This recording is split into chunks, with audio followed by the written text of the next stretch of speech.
അപ്പൊ നല്ലൊരു വിളവെടുപ്പ് തന്നെയായിരുന്നു. കണ്ട പുളി കുറെ കിട്ടിയിട്ടുണ്ട്. ഇനി പുളി മരത്തുമ്പോ ഒരുപാട് പറിക്കാനും കിടക്കണം. ഈ പുളിയുടെ ഒരു പ്രത്യേകത എന്ന് പറഞ്ഞു കഴിഞ്ഞാലില്ലേ, ഇതിൽ 12 മാസവും പുളി ഉണ്ടാവും. അപ്പൊ നമുക്ക് ഇതൊന്ന് കട്ട് ചെയ്ത് നോക്കാം. പുളി കണ്ട നല്ല അകമൊക്കെ നല്ലത്. പിന്നെ പണ്ടൊക്കെ എല്ലാവരും ഈ പുളിയൊക്കെ കഴിക്കുക, ഞാനും കഴിക്കാറുണ്ട് കേട്ടോ. ഞങ്ങൾക്കൊക്കെ ഇവിടെ ഭയങ്കര ഇഷ്ടമാണ്. നല്ല മധുരമാണ്.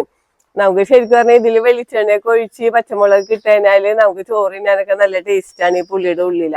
എല്ലാവർക്കും സുൽഫത്ത് ഗ്രീനറിയിലേക്ക് സ്വാഗതം. ഞാനിപ്പോ നിൽക്കേണ്ട കൊടപ്പുളി മരത്തിന്റെ അടുത്താണ്. അപ്പൊ കൊടപ്പുളി മരം കാഴ്ചയെടുക്കണത് മുകൾ ഭാഗത്താണല്ലോ. അതുകൊണ്ട് ഞങ്ങൾ ഈ വീഡിയോ ചെയ്യണത് വീടിന്റെ സൺസൈഡിന്റെ അരിയത്ത് നിന്നിട്ടാണ്.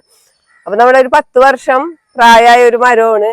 നമുക്കിത് കായ്ക്കാൻ തുടങ്ങിയിട്ട് ഒരു 5 വർഷത്തിൽ കൂടുതലായിട്ടാ. നമുക്കൊരു മുളപ്പിച്ച തൈ നട്ടതാണ്, ബഡ് ചെയ്ത തൈ ഒന്നും നട്ടതല്ല.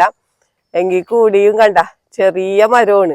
ചെറിയ മരമാണെങ്കിൽ ഏറ്റവും പൊക്കത്താണ് നമ്മുടെ കൊടംപുളി കായ്ച്ചെടുക്കുന്നത്. അടിയിൽ ശാഖകളൊന്നും തന്നെ ഇല്ല, മുകളിലോട്ട് വന്നിട്ടാണ്. അപ്പൊ നല്ല സൂര്യപ്രകാശമുള്ള സ്ഥലത്താണ് ഈ കൊടംപുളി മരം നിൽക്കണത്.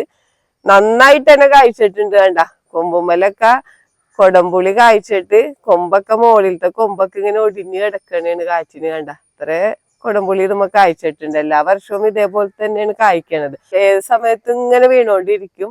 അപ്പൊ നമ്മ പഴുത്തത് മാത്രം ഇങ്ങനെ പെറുക്കിയെടുത്തിട്ടാണ് നമ്മ ഉണക്കണത്. ഇപ്പൊ ഇതുമ്മേൽ കുറെ പഴുത്ത കിടക്കുന്നുണ്ട്. അപ്പൊ നമുക്കതൊന്ന് വിളവെടുക്കുകയും ചെയ്യണം.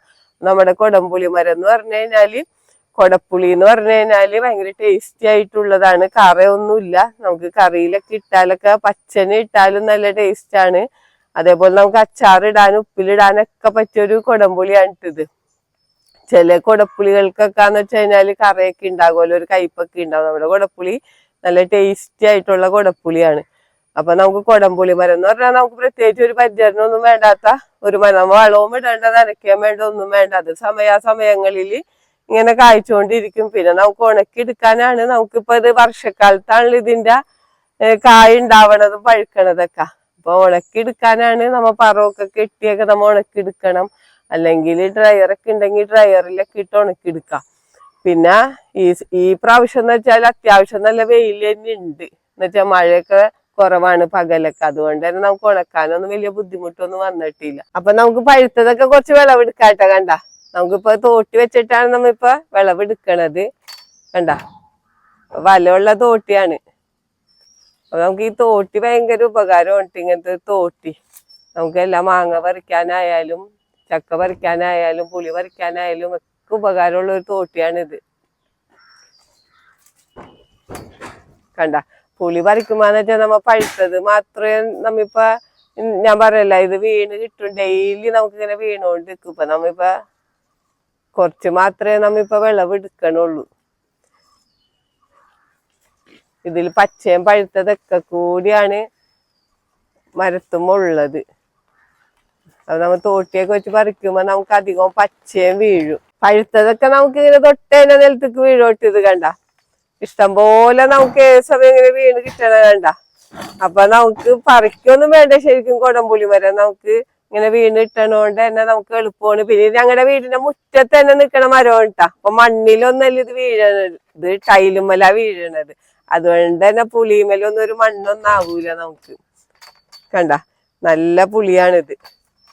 അപ്പം ഒരു പുളിമരമൊക്കെ ഉണ്ടെങ്കിൽ, സ്ഥലമുള്ളവർക്കൊക്കെ ഒരു പുളിമരം ഉണ്ടായി കഴിഞ്ഞു കഴിഞ്ഞാൽ ഇഷ്ടം പോലെ പുളി കായ്ക്കും. യാതൊരു പരിചരണങ്ങളും വേണ്ട. ഇന്നിപ്പോ ബഡ് ചെയ്ത തൈകളൊക്കെ മേടിക്കാൻ കിട്ടും. സ്ഥലം കുറഞ്ഞവർക്ക് ഡ്രമ്മിലും ചട്ടിയിലൊക്കെ വെക്കാൻ പറ്റിയ കായ്ച്ച് കിടക്കണ പുളിമരം വരെ നമുക്കിന്ന് മേടിക്കാൻ കിട്ടും.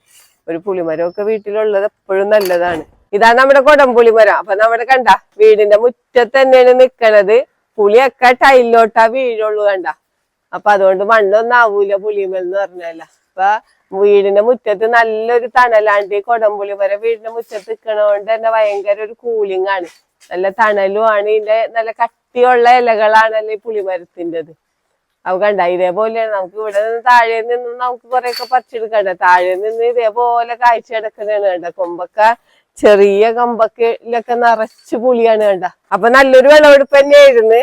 കണ്ട പുളി കുറെ കിട്ടിയിട്ടുണ്ട്. ഇനി പുളി പരുത്തുമ്പോ ഒരുപാട് പറിക്കാനും കിടക്കണേ. നമുക്ക് കുറച്ച് മാത്രമേ പറിച്ചിട്ടുള്ളൂ കേട്ടാ.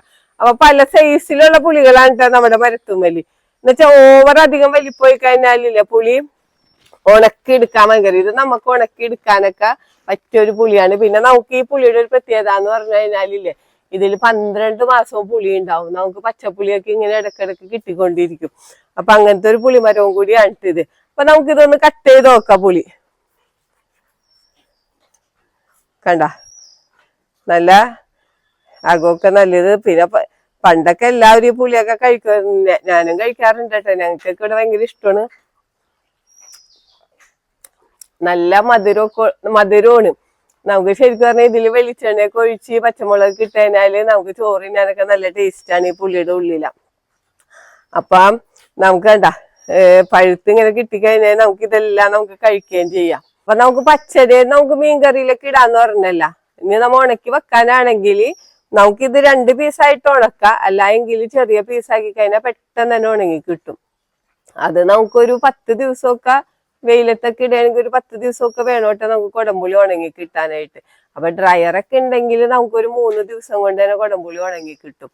പിന്നെ ഇപ്പൊ ഡ്രയർ മിക്ക ആൾക്കാർക്കും ഉണ്ടാവൂലല്ലോ. അപ്പൊ നമ്മ വെയിൽ തന്നെ ആയിരിക്കുള്ളൂ. പിന്നെ പറൊക്കെ നമ്മിപ്പൊ അടുപ്പിലൊക്കെ കത്തിക്കുകയാണെങ്കിൽ അടുപ്പിന്റെ അടുത്തൊക്കെ വെച്ച് നമുക്ക് ഉണക്കിയെടുക്കാം. അല്ലെങ്കിൽ പറൊക്കെ ഉണ്ടാക്കിയിട്ട് അതിന്റെ അടിയിൽ പുകയിട്ടിട്ട് ഉണക്കിയെടുക്കാം. അപ്പൊ കുടംപുളി ഉണക്കിയെടുക്കണത് ഇങ്ങനെയൊക്കെയാണ്. ഉണക്കിയെടുത്തു കഴിഞ്ഞാല് നമ്മ ഉപ്പും വെളിച്ചെണ്ണയൊക്കെ പുരട്ടി വെച്ച് കഴിഞ്ഞാൽ എത്ര വർഷം വേണമെങ്കിലും നമുക്ക് ഉപയോഗിക്കാം. കേടായി പോകുന്നില്ല. ഇരിക്കുന്നതോറും പുളി നല്ല ടേസ്റ്റ് തന്നെ ആയിരിക്കുള്ളൂ പുളിക്ക്. അപ്പൊ എല്ലാവരും ഒരു പുളിമരമൊക്കെ വെച്ച് പിടിപ്പിക്കുക. സ്ഥലം ഇല്ലാത്തവർക്ക് ഞാൻ പറഞ്ഞല്ലോ ബഡ് ചെയ്ത തൈകളൊക്കെ ഇന്ന് മേടിക്കാൻ കിട്ടും. എന്നുവെച്ചാൽ കായുള്ള തൈകൾ വരെയും ഉണ്ട്. അപ്പൊ നമ്മുടെ ആവശ്യത്തിനുള്ള പുളി നമുക്ക് അതിൽ നിന്ന് കിട്ടുകയും ചെയ്യും.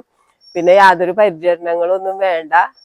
ഒട്ടും പരിചരണം വേണ്ട. നമ്മ വളം പോലും കൊടുക്കണ്ട. പറമ്പിലൊക്കെ നിൽക്കണ പുളിമരത്തിൽ നിന്ന് പറമ്പിൽ നിന്ന് തന്നെ വളം വലിച്ചെടുത്ത് വളരണതാണ്. ഒരു വളവും വേണ്ട, ഒരു പരിചരണവും വേണ്ട, ഒരു കീടങ്ങളുടെ ശല്യങ്ങളും ഒന്നും തന്നെ ഇല്ല. പിന്നെ പുളി ഉണ്ടായാൽ തന്നെ പുളി മറ്റുള്ളത് തിന്നിപ്പോ വവ്വാല് മണ്ണാനൊക്കെ തിന്നണ പുളി ആരും തിന്നേമില്ല. അപ്പൊ എല്ലാ പുളിയും നമുക്ക് വീണ് മുറ്റത്ത് തന്നെ കിട്ടും. പറിക്കുകയും വേണ്ട.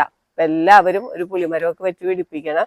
ഈ വീഡിയോ പറ്റി എന്തെങ്കിലും അഭിപ്രായങ്ങളോ സംശയങ്ങളോ ഉണ്ടെങ്കിൽ വീഡിയോക്ക് താഴെ കമന്റ് ചെയ്യുക. വീഡിയോ ഇഷ്ടപ്പെട്ടാൽ ലൈക്ക് ചെയ്യുക. വീഡിയോ ഇഷ്ടപ്പെട്ടാൽ ഷെയർ ചെയ്യുക.